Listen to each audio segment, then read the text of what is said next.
Assalamualaikum warahmatullahi wabarakatuh.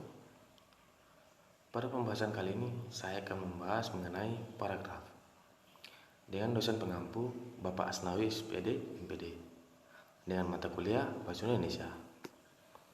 Perkenalkan, nama saya Doi Gindo dari Fakultas Ekonomi dan Bisnis, Program Studi Manajemen. Di sini saya akan menjelaskan tentang paragraf. Paragraf ialah sering disebut juga alinea. Lazimnya merupakan sekumpulan kalimat yang merupakan pengembangan dan atau ilustrasi sebuah pikiran atau gagasan utama. Jadi sebuah paragraf sama dengan sebuah pikiran utama yang terdiri dari satuan-satuan yang lebih kecil, yakni kalimat-kalimat dan posisinya sebagai bagian dari suatu satuan yang lebih besar, yakni keseluruhan karangan atau komposisi.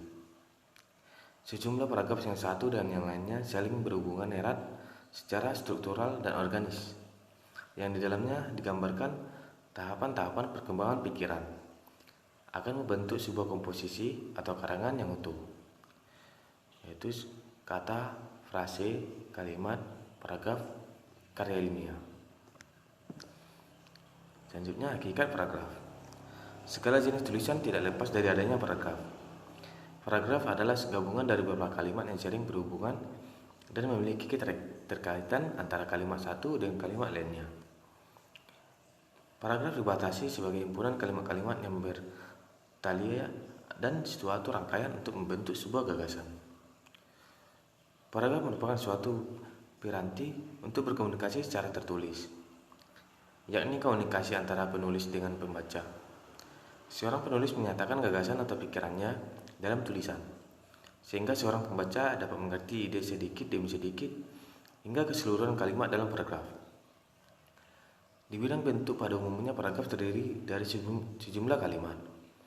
Kalimat itu kait mengait sehingga membentuk suatu kesatuan. Di bidang makna, paragraf itu merupakan suatu informasi yang memiliki ide pokok sebagai pengendaliannya. Menurut Tarigan, buku tahun 2008, halaman 4, ciri atau karakteristik paragraf sebagai berikut. Yang A, setiap paragraf mengandung makna, pesan, pikiran, atau ide pokok yang relevan dengan ide pokok keseluruhan karangan. B, paragraf umumnya dibangun oleh sejumlah kalimat. C, paragraf adalah suatu kesatuan ekspresi pikiran. D, paragraf adalah kesatuan yang koheren dan padat. E, kalimat-kalimat paragraf tersusun secara logis sistematif. Yang intinya ialah setiap paragraf mengandung gagasan utama dan kalimat penjelas. Paragraf umumnya terdiri dari sejumlah kalimat yang logis dan sistematis. Kalimat dalam paragraf sering berkaitan serasi. Paragraf adalah suatu kesatuan ekspresi pikiran. Struktur paragraf. Berdasarkan fungsinya, kalimat yang membangun paragraf pada dasarnya terdiri atas dua macam, yaitu yang pertama kalimat topik atau kalimat pokok, dan yang kedua ialah kalimat penjelas atau pendukung. Ciri kalimat topik. Yang pertama ialah mengandung permasalahan yang potensial untuk dirinci dan diuraikan lebih lanjut. Yang kedua merupakan kalimat lengkap yang dapat berdiri sendiri. Yang ketiga mempunyai arti yang cukup jelas tanpa harus dihubungkan dengan kalimat lain. Yang keempat dapat membentuk tanpa bantuan kata sambung dan frase transisi. Sedangkan ciri kalimat penjelas ialah yang pertama sering merupakan kalimat yang tidak dapat berdiri sendiri. Yang kedua, arti kalimat ini kadang-kadang baru jelas setelah dihubungkan dengan kalimat lain dalam satu paragraf. Yang ketiga, pembentukannya sering memerlukan pembentukan kata sambung dan frase transisi. Yang keempat, isinya serupa rincian, keterangan, contoh, dan data tambahan lain yang disebut pendukung kalimat topik. Ada dua tujuan utama pembentukan paragraf. Yang pertama ialah pembentukan paragraf bertujuan memudahkan pengertian dan pemahaman dengan memisahkan pikiran utama yang satu dari utama pikiran yang lain. Yang kedua, pembentukan paragraf bertujuan memisahkan dan menegaskan perhentian cara wajar dan formal untuk memungkinkan kita berhenti lebih lama daripada perhentian pada akhir kalimat. Jenis-jenis paragraf. Paragraf pembuka Isi paragraf pembuka bertujuan mengutarakan suatu aspek pokok pembicaraan dalam karangan sebagai bagian mengawali sebuah karangan. Paragraf pembuka harus dapat difungsikan untuk pertama ialah mengantar pokok pembicaraan, menarik minat perhatian pembaca, dan yang terakhir menyiapkan atau menata pikiran pembaca untuk mengetahui isi keseluruhan karangan. Paragraf penghubung. Paragraf ini bertujuan menghubungkan pokok pembicaraan suatu karangan yang sebelumnya telah dirumuskan di dalam paragraf pembuka. Contoh dalam ilustrasi, inti permasalahan dan uraian pembahasan adalah isi sebuah paragraf penghubung atau paragraf pengembang.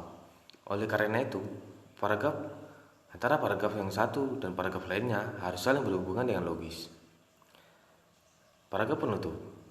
Paragraf penutup adalah paragraf yang terdapat pada akhir tulisan atau yang mengakhiri sebuah tulisan.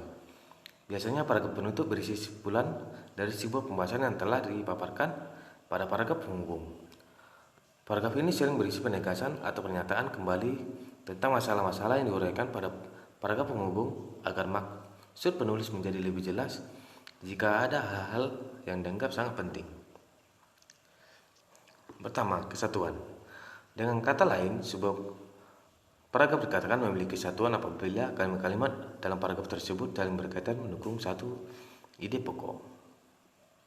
Kedua, kepaduan. Kepaduan dalam paragraf ditandai dengan adanya hubungan timbal balik antara kalimat-kalimat yang ada dalam paragraf. Yang ketiga, kelengkapan.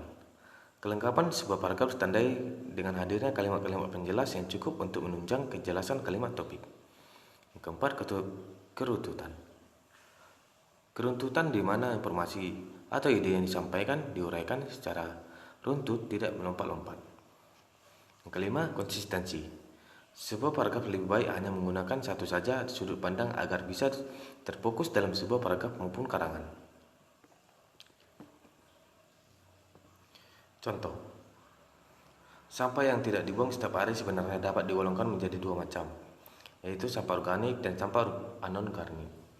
Sampah organik adalah sampah yang mudah membusuk seperti sisa makanan dan daun-daunan yang umumnya basah. Sampah anorganik adalah sampah yang sulit atau yang tidak dapat membusuk, contohnya plastik, kaca, logam, kayu, dan karet. Kedua jenis sampah tersebut dapat memberikan manfaat bagi kehidupan baik jenis sampah organik maupun sampah anorganik jika diolah dengan baik. Contoh paragraf di samping terdiri atas 4 kalimat.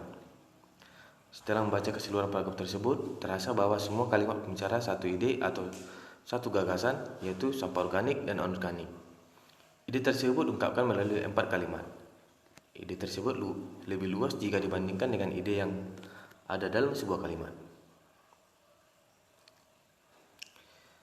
Sekian pembahasan yang dapat saya sampaikan. Lebih dan kurang saya mohon maaf. Assalamualaikum warahmatullahi wabarakatuh.